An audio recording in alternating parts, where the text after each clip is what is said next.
when you're sitting down with a client, when you're talking to a prospect, when they have 211,000 other options, why should they pick you? And furthermore, what are you doing to differentiate yourself?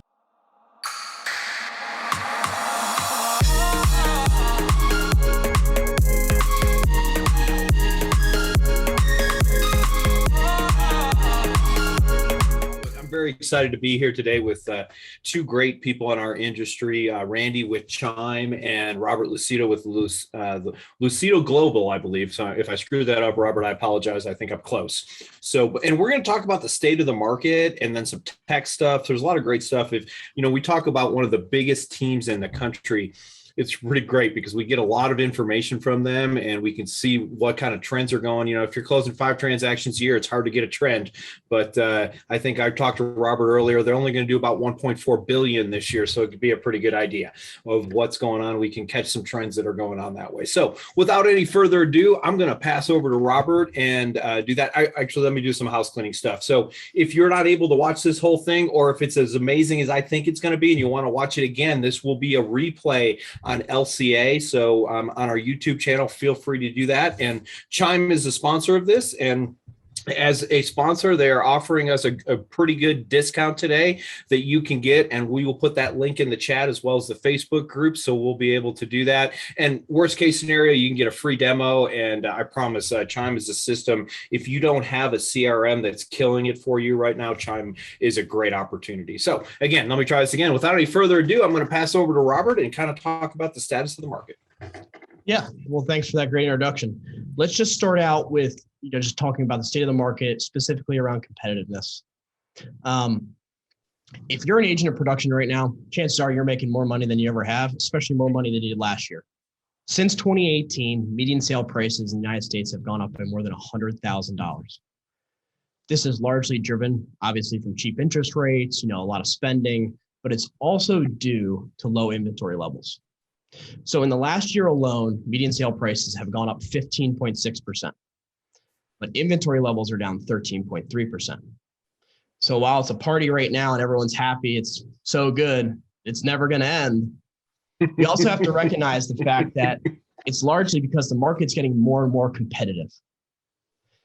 And so as inventory levels are coming down, we also have another variable in the equation, the fact that the number of agents is skyrocketing. In the last year, 96,000 more people have become realtors. Since 2019, 194,000 people have become realtors. So let me give you an example. If you're in Florida, in August, inventory levels were down 32.4% year over year. In that same time frame, the number of agents went up by more than 10%. As of the end of August, there were 211,000 licensed realtors in Florida. There were 237,000 sales. So directly speaking, there's one sale per agent in the state of Florida. I mean, in fact, there's one agent per every 102 Floridians now. So, oh my gosh. That's obviously most pronounced in Florida, but it's not isolated. We have it in Maryland as well. I even looked at the numbers in Arkansas where you have your team. Mm-hmm. It's across the United States. Absolutely. And so the question becomes, when you're sitting down with a client, when you're talking to a prospect, when they have 211,000 other options, why should they pick you? And furthermore, what are you doing to differentiate yourself? And that's what we're focused on right now at Lucido Global. That's a fabulous question, Robert. So it's a great teaser to put it out there. Why should you pick you? And I wonder if maybe you're going to let us know maybe some examples of why we should pick you, or what you could tell me or another agent watching this, what I should do to be a little bit different so I might get picked. Sure. Well, first I'll do a shameless plug, full disclaimer. Please. We are a big team. So I have 2 main points that I wanted to cover today. The first is obviously join the strongest team in your market. And obviously I put out the disclaimer already. So now you just can sit back and listen. Appreciate the honesty. We're seeing an intense concentration of business across the top teams in a market. So point number 1 for me is it's not about making more money. Like I said, if you're an agent in production, you're making more money than you did last year. If you're not, we should probably consider a different industry. It's not about making more money. It's about making more money as fast as possible. If you're going to go about and invest in a stock that gets a 10% rate of return, great, nice return there. If I invest in a different stock and get a 100% rate of return, at a consistent growth rate, it would take you 8 years to match my return.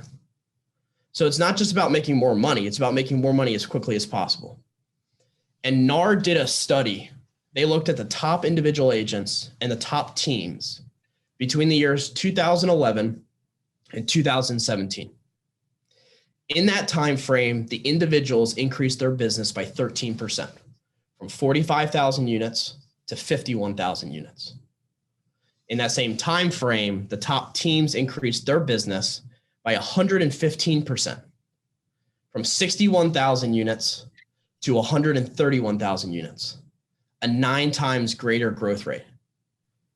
So my first point is, if you want to make more money, join a strong team. My second point is NAR president came out, I think a year ago or so, seeing the rise in team model. And what he said he saw was this is largely in demand, that clients are now demanding more services and a higher quality level of service from their realtor. People want a one-stop shop. They want a family office style of service. They want us to take care of everything from soup to nuts. So if you're an individual agent, you're going to be very hard pressed to deliver the amount of services and the quality of service that a large organization can. We have 50 plus people here whose express purpose is to deliver a specific service to all of our clients. So if you're an individual agent and you have success, as I hope you all are, as you scale your business, it's going to become incredibly hard for you to still deliver that same quality of service to all of your clients. So if you want to grow a big business, again, anchors back to joining a big team that has all those services, that has the support personnel, that has the resources, and that's already paid the dummy tax and to get to the point where they are. And then lastly, yeah, trust me, a mistake can be costly, especially when you're talking about making more money as quickly as possible. And then lastly, it comes down to risk tolerance. We're all risk adverse to some extent. We all have families. We all have bills to pay. If you're risk adverse, if you're an individual agent, you're out there on your own. You have no backstop. If you're on a team, you have a whole support system around you to help you grow your business, accelerate the growth of your business, get clients, close those clients, and so forth. So if we were to anchor back to that stock analogy, if you could invest in that stock that would get you the 100% rate of return and it was a less risky investment, which would you do? So there's my shameless plug. Join the strong team. And it is shameless, but I say that, we have the numbers behind it. Over a third of our partners last year doubled their business. So I have a question for you. A strong team, I guess people instantly think, oh, the team that does the most transactions, but I don't know if that's necessarily a fair benchmark. How would you qualify a strong team? What KPI, what metric we use is profitability. It's not about units. If you're doing a unit at a low sale price, at a low commission, if you're doing courtesy listings, sure. we have competitors in our space that do courtesy listings and they beef up their numbers. It's not producing any cash flow. It's not producing any revenue. It's not producing any money in the bank account for our partners or for the company. It doesn't matter about units for us. It matters about cash flow, GCI, profitability, net margin. And Robert, I really appreciate what you're saying there. I think at the end of the day, the top line doesn't mean a darn thing. I guarantee you, I can go out and sell an extra 100 houses this year if I sell them for free. That's pretty easy. There's no skill set that's involved in that. But that's from the perspective of the owner of the team, or from staff of the team. But let's just for a second, I'm going to piggyback on Randy's question. Let's pretend, just for the sake of argument, I'm an agent. I've been an agent for a couple of years. I've been pretty successful, but I can't get to the next level. What questions should I ask a team leader about joining their team? What are the things that I'm going to look at and say, oh yeah, the Lucido group is far better than this group over here? Or, what are those things? Because I think a lot of people get stuck on this thing. And this is the question I think should be ignored. What's the commission split? The commission split is the question everybody asks, and it's the wrong question. And so as someone who's very highly involved in running an extremely successful team, what would you advise people to ask if they're looking to join a team? Yeah, absolutely. We always want to have income discussions, Not that our splits aren't great. We have very competitive splits, but at the end of the day, it's about dollars in the pocket, not split. I mean, I remember talking to an agent last year we were at an after party and he was talking up a great business, and not necessarily sure he knew who I was, but I was just, letting him in the air and letting him brag on himself a little bit. And he's at a discount brokerage. He has 100% commission. He just pays a couple $100. And his line was, oh, it's great. Can't beat it. 100% commission. I pay a small fee. I got my own office. It's awesome. And I was like, wow, it sounds like you got a really great setup. You mind if I ask how much production, what are you looking at this year? He'd done 5 units in the last 16 months. Oh, geez. I mean, so what we see is, and what we're focused on is exactly what you just said, is the agents that have a great book of business, or they're really hungry to get that good book of business, who want to grow their business. Now, who want to double that business. Now, individual agents almost across the board, at some extent, time's fixed, it's limited, it's the ultimate equalizer. So every individual agent hits a ceiling. There's only so much time, there's only so much production they can do. So if they want to continue to scale, they're going to have to do 2 things.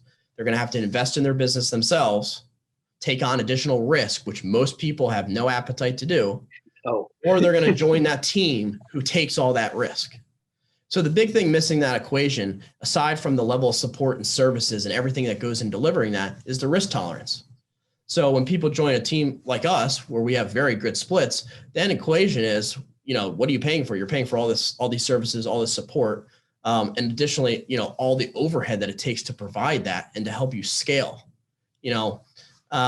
so that's exactly what we anchor on. And to be frank with you, that's our ideal candidate right there, is someone who has a great book of business that wants to double. And that's exactly what we do. We take them in, apply our systems, our models, our technology, lead flow, and off to the races. So I would say it's good to acknowledge risk on both sides, right? So you hear like the 100% commission or, really good splits and so on in the case of this gentleman that you're referring to. But it sounds like the risk on the other end was the lack of support, lack of technology, lack of resources to generate additional business.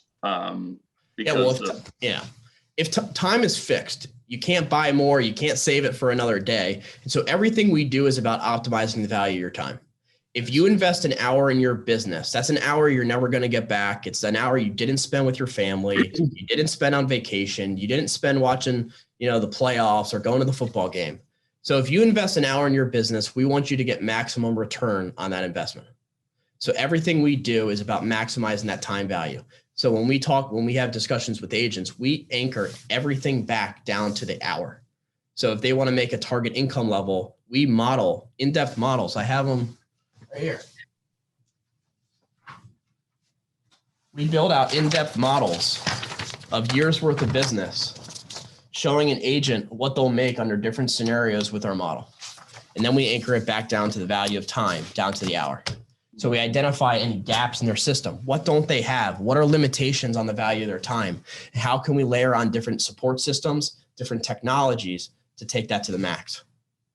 Absolutely. And the word that comes to my head as you're saying all these things is leverage, because the guy who closed 5 transactions, yes, he got 100% of those transactions. But David Serpa, if those of you guys who know David, he's an LCA moderator. One of the things that I heard him say 7 or 8 years ago, and I've stolen it from him, is I would rather have a half a watermelon than an entire grape.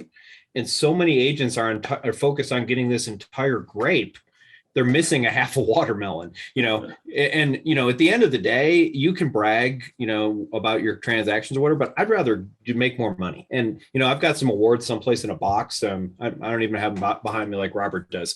But, at the end of the day, that's not why we do this, right? Most of us, and some people, maybe that's what makes you go, but most of us are doing this to feed our family and have a better life.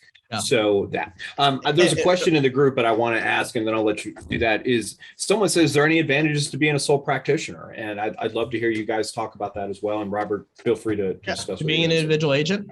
Yeah.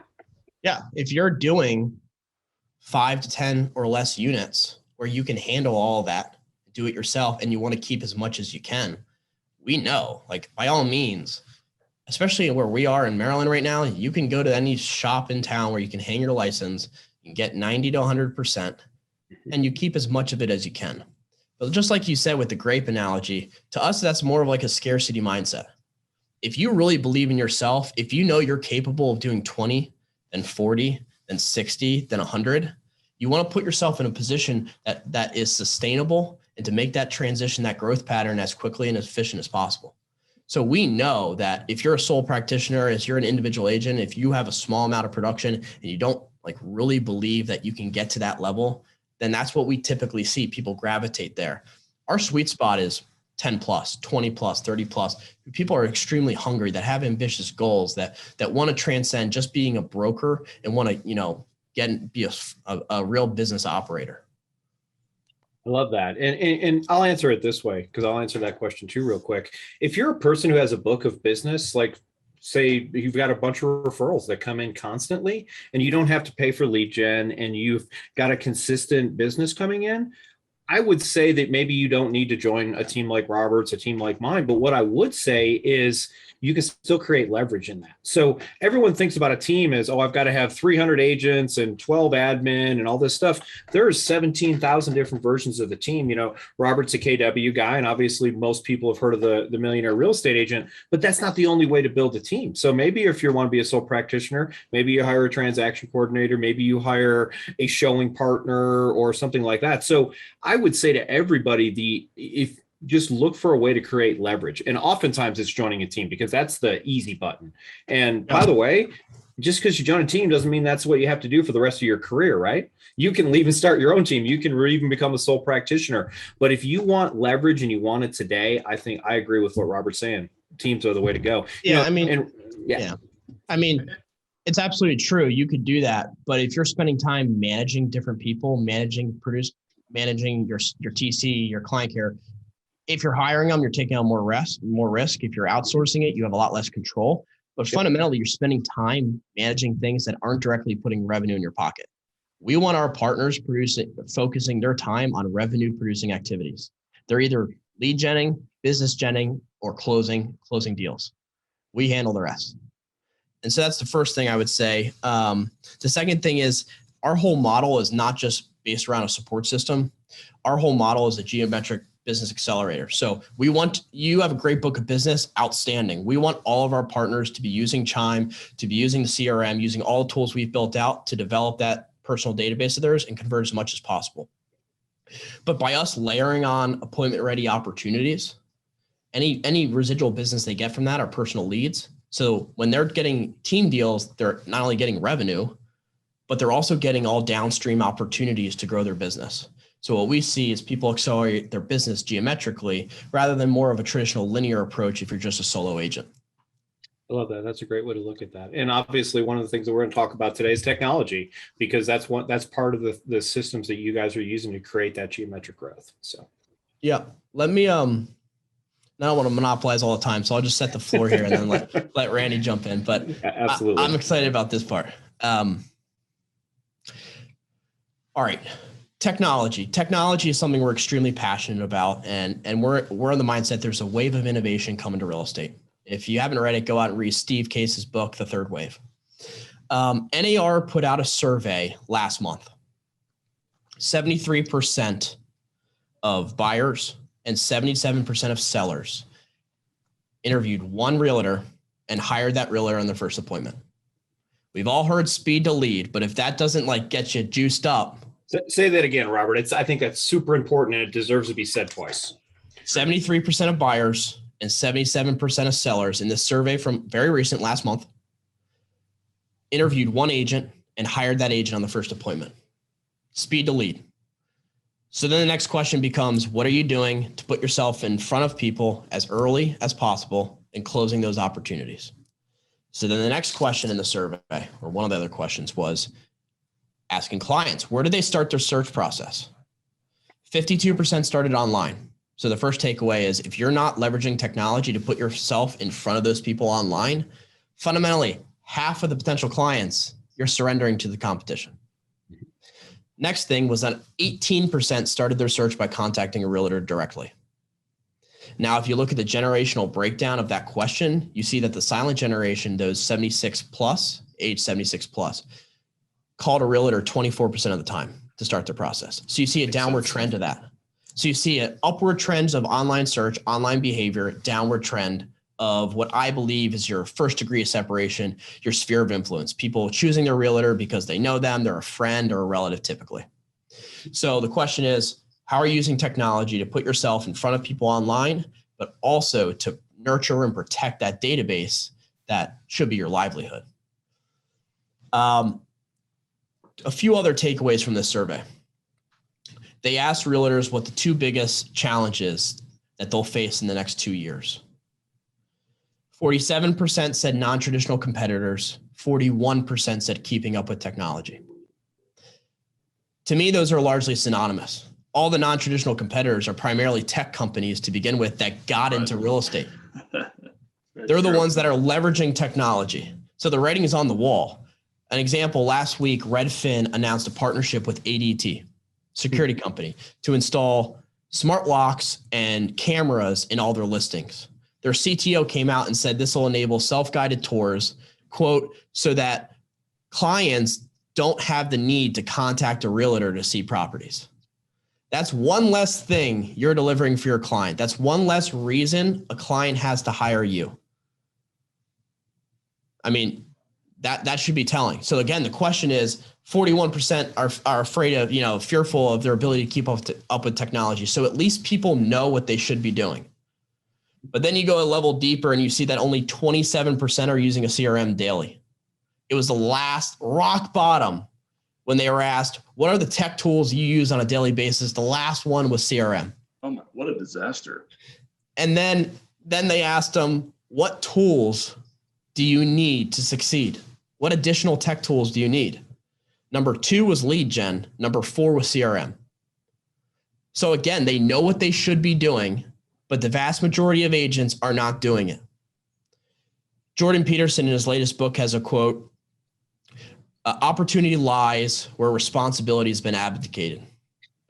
The writing's on the wall. If you just do this, you're distinguishing yourself from fundamentally 3/4 of all the competition.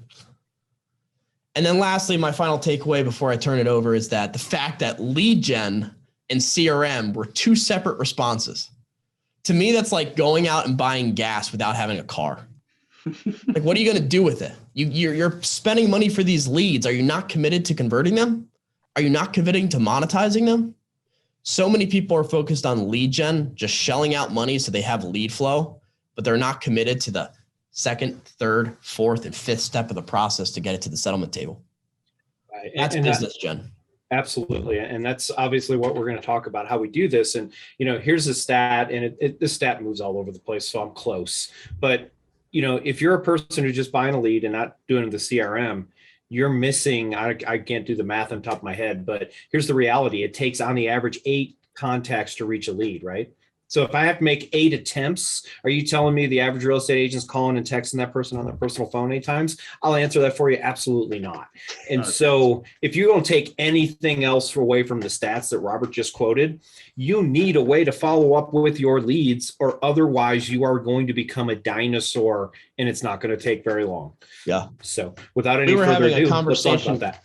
Yeah, we were talking earlier about lenders and direct mail. So lenders are notorious for using direct mail, and some of them have innovated to use a data approach to their direct mail. There was a study that came out like 25, 30 years ago that said on average, what was it then? I'm trying to recall the top of my head. But anyways, now it takes about 27 touches via direct mail to get a response. 27 touches. 27. Imagine what it is for email when so many people are desensitized to getting it. So one of the biggest problems with that direct mail was that fact that whenever you get a commercial piece of mail, you can tell it's solicitation. Most people don't even open it. They're desensitized to it. We have a similar problem with online communications now. So it takes a lot more responses.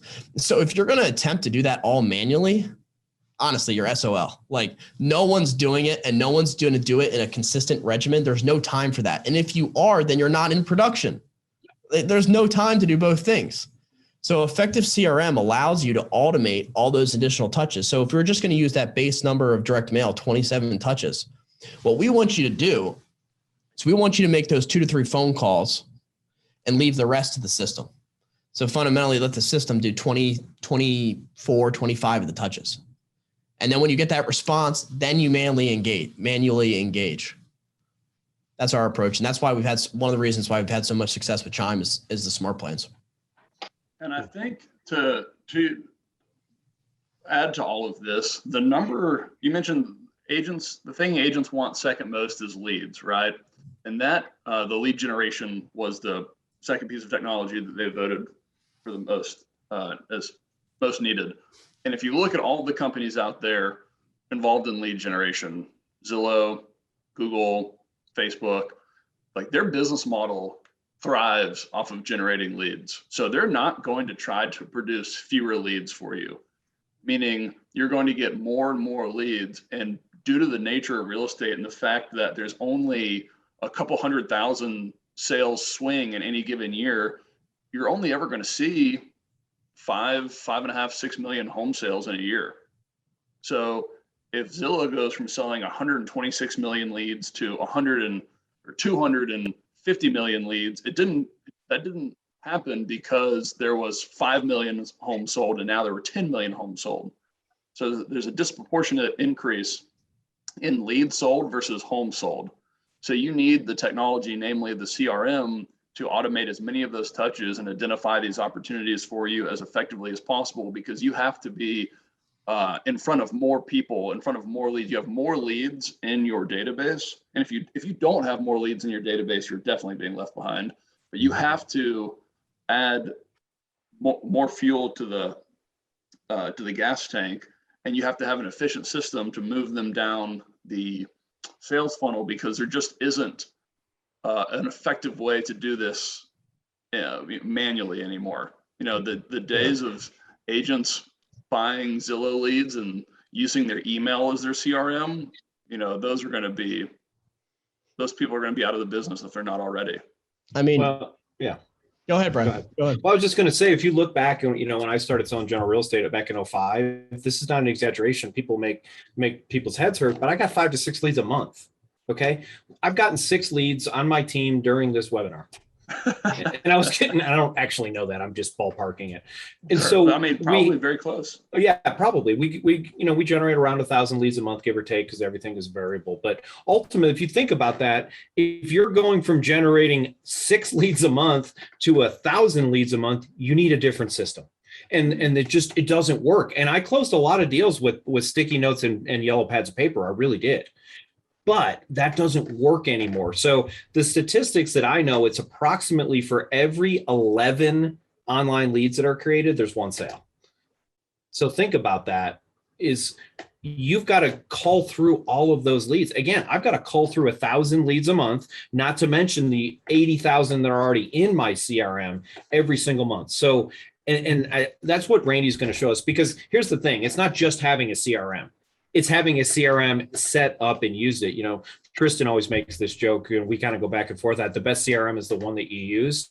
And I used to say that, but I'll go back, say the best CRM is the one that's set up efficiently and effectively, and then you use it. And that's what Randy's going to show us today, because there's so many different pieces of technology out there, and 27% is a brutal number. I can't even believe that number, that only 27% of agents are using a CRM efficiently and effectively on a daily basis. So that's your opportunity. And I closed 1 deal from 11 online leads. Okay. Yeah. Thanks, Ken. I appreciate that. All right, Randy. So, you know, love to see what if I don't have a CRM, or maybe if I do have a CRM, what are some of the things that you guys are doing that we can look at that can show us how to be more efficient? Because again, I've got basically a whole bunch of leads sitting here in a CRM, but what is that about? Like, how do I move forward, and how do I organize that, and how do I use that on a day-to-day basis to get to those closings? Yeah, so I'd like to kind of flesh out this idea. You know, my unpopular opinion, of course, I'm biased because I work for a CRM, but the phrase the best CRM is the one you use is objectively not true. Like, that isn't true. Just the fact that you use it means you're more efficient with it. What I sell is a very highly equipped CRM to help grow your business. What Robert has done is taken that CRM and set it up in the ways that you just explained, Brian, in order to see success. So as much as I'd love to tell you about what our system can do, it'd probably be more appealing to hear about what our system has done when you take Robert's kind of intellectual capital and inject it into what our system can do. And I know Robert has some phenomenal statistics about the success he's seen using our smart plans, AI assistant, and dialer. So I'm going to actually kind of skirt this one over to Robert, because it's well, Robert's working hard during this webinar. That's good to hear. It's way more interesting to hear Robert talk than it is to hear me talk. I can assure you that. Fair enough. So, all right. So I guess I'll just throw out the numbers first so we get that out of the way so you see, and then we'll back it up and how some of the things we did to create that. So when we were making the decision of where we wanted to migrate to, what new CRM, we went out to the different offerings out there. And ultimately what we did was we ran a concurrent trial. So we had our legacy CRM, and then we also had Chime running concurrently. And what we did was we tried to create an apples to apples of a comparison as possible. And in that 3-month trial, Chime fundamentally more than doubled every metric. So we increased our number of agreements off of Chime by 187%. But it wasn't enough because, we just didn't want any agreements. We wanted the right kind of agreements. We wanted listing agreements. So we increased that by 108%. And then we wanted, not just listing agreements, but high price listing agreements. So we increased our average opportunity price by 56%, or $200,000.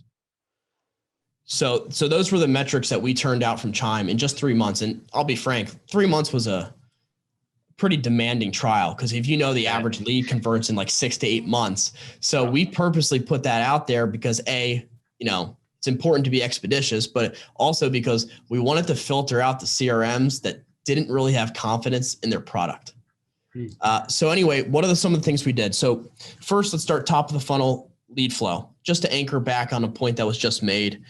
A lot of people are suckered into a CRM based upon PPC or CPL. It's a cheap sales line. If you're getting $2 CPL, great. You spent $100, you got 50 leads. If none of them convert, you just wasted $100. Now, what no one takes into account is the cost of human capital, the cost of time that goes into sifting through all those crap leads. So if you're going to dump a large amount of money into very low quality leads that are converting at a fraction of a percent, how much are you spending in ISAs? Or if you're an individual agent, or if you're an agent working these leads, how much of your time are you spending? And again, if you anchor it back to your value of your time, if you want to make a certain amount of dollars, you can anchor that back to, your hourly wage. So if your hourly wage is worth $50 an hour, you just wasted $50 sifting through these leads that are bad information, never going to convert. So the first thing we did was get really targeted. We did a full deep dive, a full audit into our lead flow, and identified the highest quality opportunities we could get. Brian, we were talking earlier. Would you spend $1,000 for a lead if you knew it would convert? No, I'd spend $1,000 for a lead for somebody who I knew was going to list. I don't even need it to convert. And I mean that. Yeah. But definitely to answer your question, absolutely. But if you told me, I guarantee this person's going to list their house in 90 days and you got to pay $1,000 to show up in front of them, I'll take that lead every day and twice on Sunday. Yeah. So that our approach was quality over quantity. And granted, we have large scale, so we still do have significant quantity. But we wanted to take into account the cost of human capital it takes to sift through all these leads. And so what you quickly notice, if you actually do an honest assessment of these low quality leads, is that the CPL, the effective CPL, is actually a lot higher, because you have so many people investing their time, effectively wasting their time, not producing any opportunity. So the first thing we did was did a deep dive in our audit, worked with Chime's ad teams to develop a really innovative approach. We meet with them. We're in daily communication. We have weekly meetings, monthly meetings to make sure that these campaigns are as effective as possible. I have a quick question here, and this is totally unscripted and a thought that I had that I have been meaning to ask, but from the team leader's perspective, because right now what we're talking, what you just said, Robert, was to dial down quantity in order to drive up. Excuse me, I'm saying that backwards. Drive down quantity to drive up quality.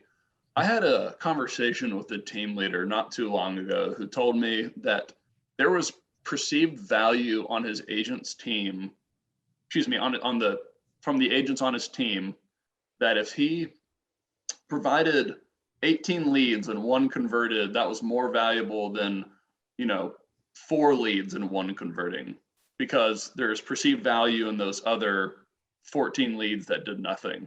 You're getting something. Yep. You're showing some show of value, like even if they're completely crap, like completely bogus data that you just do a dump, the perception of getting something assuages some concern, but it's kind of a trap. It is. It's a big trap. It feels like a trap to me. Because one of the biggest issues, just being totally frank, with lead flow directly to partners is if they're not doing all the right things. Look, with our ISA team, where we have total accountability, total transparency, where we can show these are the things that data is showing are working, we're going to do these things. Our conversion rate's through the roof. Mm-hmm. We have when it goes out to the individual agent where you have less control, if they're not doing all the same things, their conversion rate by definition is going to be lower. And so even if they got 18 great leads, if they're not doing those things and they don't convert, they don't see any value to them. And so why I say it's a trap is if they get 18 leads, the likelihood that they convert one, but even if they do convert one, they have a implicit presupposition that these are bad leads. Right. Because I made 18 phone calls. I only talked to one. And so that's where it's kind of like, catch 22. So you may keep them in the short term, but what you're really going to do is drive down adoption, drive down confidence in the platform, and more so drive down confidence in you and your team. I agree. Your comment earlier, I think this was what Brian said about there needing to be 8 touch points before you actually get a hold of somebody. If you're giving someone 18 leads, you expect them to have 144 touches versus 4 leads with 8 touches would just be 32 touches. So I just don't believe that the work would be done to identify the one sale out of the 18. I don't believe the 100 and what number did I say? 18 times 8. I don't believe the 144 touches would take place where I can realistically believe that 32 touches would take place in order to identify the opportunity. You're looking at short-term versus long-term too, Randy. Yeah, when I come on your team and I tell you, hey, I can give you 50 leads a month. That sounds like awesome, right? I've got all these leads coming in, but then so no broker is going to, or team leader is going to say, hey, I'm going to give you 5 leads a month. But I can tell you right now, you're going to give me 5 leads a month that turn into 5 sales, or 100 leads a month that turn into 2 sales. Or even if it turns into 100, I still got to work 5, 10, 15 times harder. And so it sounds good on the front end. It's a great recruiting pitch. But at the end of the day, after I've been on your team for a while, if I'm a smart person, I'm going to do the math, and the math is my time, because you've said this 3 or 4 times, Robert. My time is the one asset that I cannot change. In other words, I'm not getting any more, arguably I'm getting less, but I'm never going to get any more. I actually believe that. So I think that's important. Here's an interesting stack. So we're talking about $2 leads. A friend of mine who runs a big team did this. They figured out the average from point of entry until closing with a Facebook lead. And there's nothing wrong with Facebook leads, but I want people to understand this. That's where you get $2 leads from, by the way, is Facebook. Yeah, for sure. 586 days was their average close time. And this isn't a small team. This isn't a team. This is a full ISA team reaching out, doing the same thing that Robert's team doing. Facebook leads were 586 days on the average. Most agents don't have a year and a half to wait for a closing. Correct. Yeah. For sure. I mean, again, and doing the right things. I mean, our conversion rate on Chime paid leads is up 42% since migrating in May. Nice. So there's data behind this. It's working. Starting with the top of the funnel. The other side of the top of the funnel is just your website infrastructure. Your website presence. How much traffic are you getting? Not only paid, but also organic. And how are you doing on SEO? So our organic conversions are up 25%. Our web traffic has doubled since migrating to Chime. So by setting your websites up properly, by driving traffic properly, by doing the right things on an SEO front, you're going to get more people, you're going to get more organic people, and that's pure profit at that point. You're not paying for those leads. So that's a mutual reinforcing cycle there. After you get past that first stage of the funnel, you get these leads. It comes down to what do you do with it? And how can you, again, anchor it back, improve the value of your time, get as many conversions and as quick as possible. Because again, like, it's not just about getting a conversion, it converts at 1%, converts at 2%. Like even if you spend money on cheap leads and you get enough to make your money back, it's not about making your money back. It's about making profit. So what if you get enough conversions to get 2 deals? You're making, you're doubling your money. If you do this properly, your conversion rate is going to crush that. And your ROI is going to be through the roof. So again, it's not about settling just for cheap leads where you're doing just enough to get by or do enough to make a modest living. If you're going to do this, if you're going to invest your time, you want to make as much money as fast as possible. And if you do it as possible, if you get the right leads, you do the right things for them, your conversion rate is going to be far surpass industry averages, and your ROI is going to go up geometrically. So the right things. 3 big things we'll talk about. Randy mentioned them. Smart plans. Smart plans, we see them. They're not drip plans. In fact, I said this point frankly to Randy when I first called him. When he threw out, I asked him what the best part about Chime was. And he said smart plans. And I was like, well, our current system has drip plans. I thought they were the same thing. They're not. It's a hard thing to, it's one of those things that you can't really understand until you dive into them. And Robert knows that firsthand. So the smart plans, think about it this way. A lot of people that want to design a website, they go to Squarespace, it's CMS. It's a way for you to design a website without having to know how to write a single line of code. Smart plans are the same thing, but for automations. So without having to write a single line of code, you can automate an immense number of things, not just with lead gen where you're sending out text messages, emails. You create task lists. You can even send out postcards now. You can start new smart plans. You can add tags, change groups. The possibilities are virtually endless. The only limitation is your own creativity. So we use smart plans not just for lead gen where we're crushing it, to be frank, but also for database management, to help our partners, again, take that thing off their plate so they're not wasting their time. If you focus on the small little things, the things you do every day that eat up time, what you quickly notice is everyone's like, oh, this is easy. It only takes 5 minutes. Those 5 minutes rack up. And if you're doing that for, let's say, half hour a day, every day for 12 months a year, it racks up. And basically what we found is depending on the partner, it's about a month or a month and a half worth of work time that you're wasting doing these small tasks that you would never think twice about. So we try to take as much of that off our partners' plates and automate it. So we automate their database management. We also automate different things in terms of agent adoption, training, task lists. We do a ton of stuff far beyond just sending, have your plans changed? Are you interested in selling your house this year? Yeah, we do a lot of really creative stuff. That's a whole nother conversation or a whole nother webinar, in my opinion. Just addressing where in your business automation can be helpful outside of just new lead follow-up and long-term nurture. Because that's the 2 opposite ends of the sales cycle, right? Your new lead follow-up, a lot of things happen, the deal closes, and then you long-term kind of past client drip after that. But there's this whole space in between, these whole series of events where automation can help your time and save you time and help you be more efficient. And I just think that is such a huge opportunity for so many business owners because they don't use that creativity. You said, Robert, you're only limited by your creativity. They don't apply their creativity in that area of the business, and they miss out. Where you really see it is look at Bob and Tracy. They're doing 225 to 250 a year listings. They've already done through the traditional support model. They have the support around them. They have the assistance and so forth. And, they're capping out. They're running. They're pounding the pavement every day. Mm-hmm. If we can design a system around them that gives them even more capacity, again, what I'm getting at is design your system for the ideal scenario. Mm-hmm. Not necessarily don't anchor it for the lowest producer because then it won't apply for the top producer. Anchor it for the top producer and it'll apply for everyone downstream, and it will help those new agents accelerate their growth of their business even more. So when you're dealing with a large database like Bob and Tracy, they're doing 250 a year, automate their database management, automate their database nurturing, their follow-up. Those are all stuff we're doing. So if we can do it for them, then it matriculates downstream and helps all of our partners.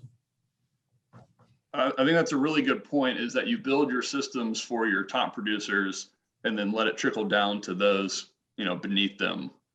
Yeah, That's absolutely. that's a point I'd like to make sure everyone heard. Yep. Yeah. So go ahead. No, go ahead, Brian. No, I was just going to say, I just want to piggyback on that. I think all too often people follow the wrong people.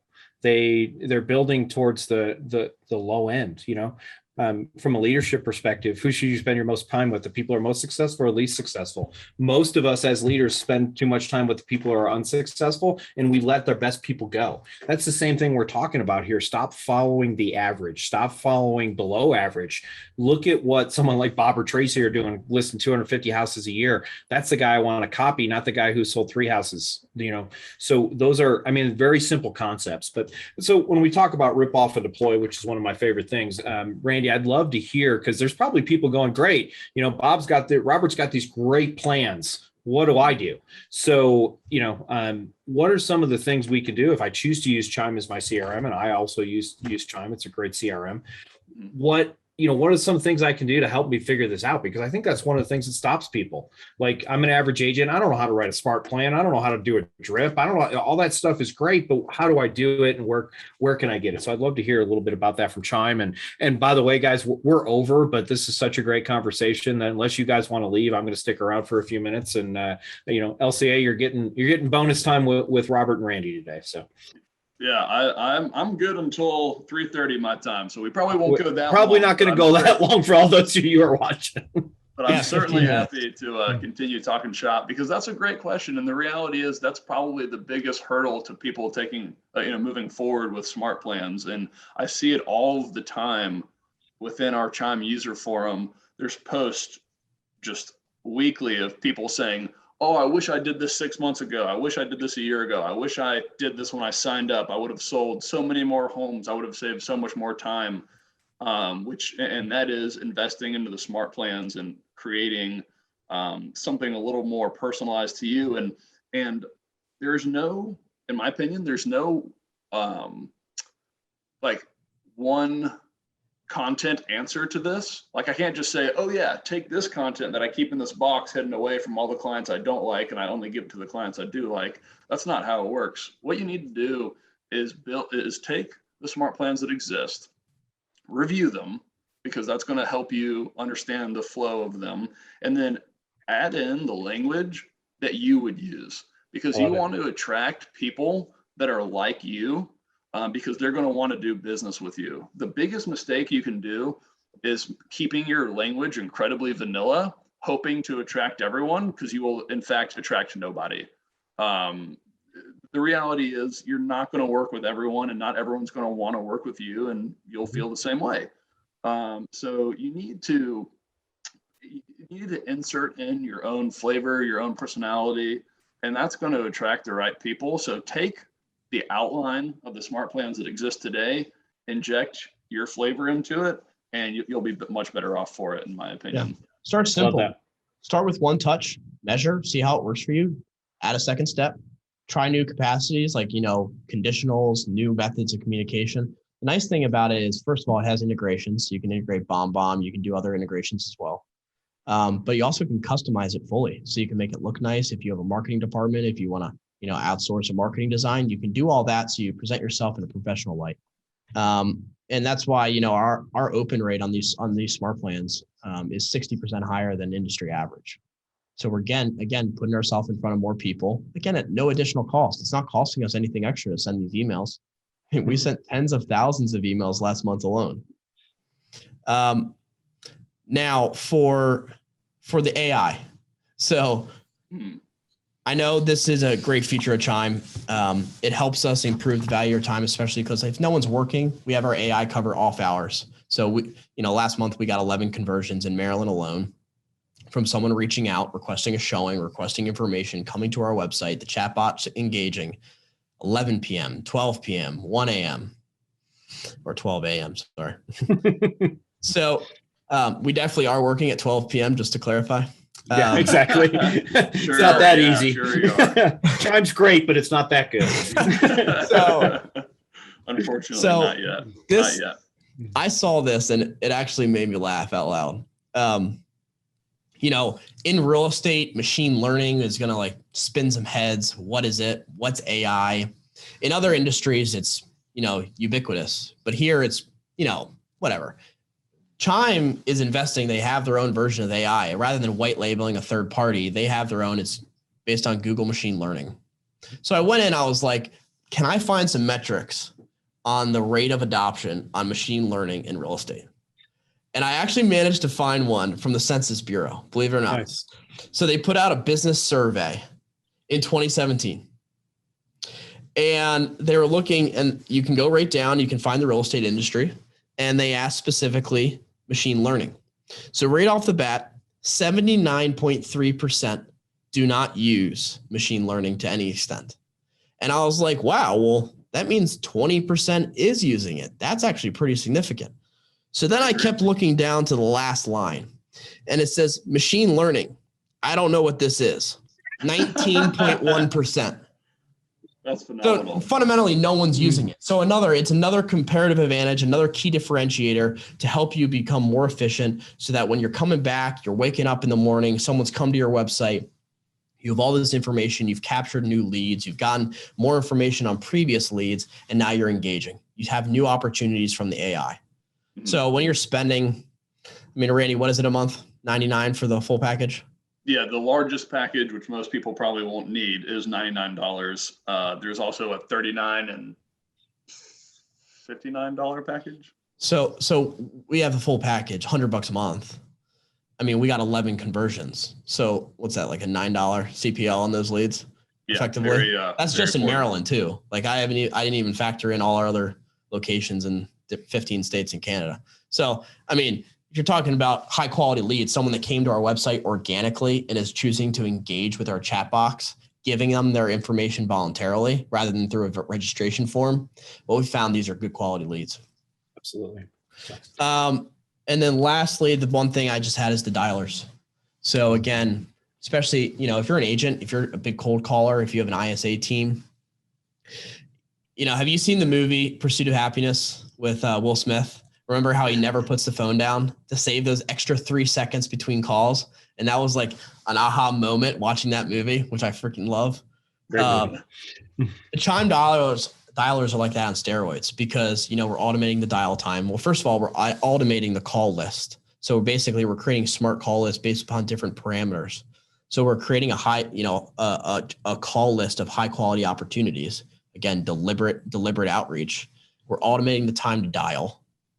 Then we're automating the time to leave a voicemail. So every time when you would manually leave a voicemail, 15 to 20 seconds, we're automating that, saving that time. Again, the small things add up. And so fundamentally between 50 and 60% of the time we're saving. So our time required to make 60 calls is down 50 to 60% because of that. Huge time savings. Yeah. Tremendous. That's huge. So guys, go ahead, Randy. I'll let you finish thought. Just saying, because the reason why that's so important is because everyone listening on this call, I am with absolute certainty, has once said in their life, I don't have time. Yes. I know for a fact everyone has, but the reality is you didn't make time. And one of the reasons why is because they perceive that it has to be a massive time block. When in reality, if you were to just set aside 30 minutes to go through an actual like smart list of people who are more likely to pick up the phone and have interest, then you're going to see an increase in your business. You just need to make the time, because the concept of I don't have the time is baloney, because I've seen what Netflix stock has done. There you go.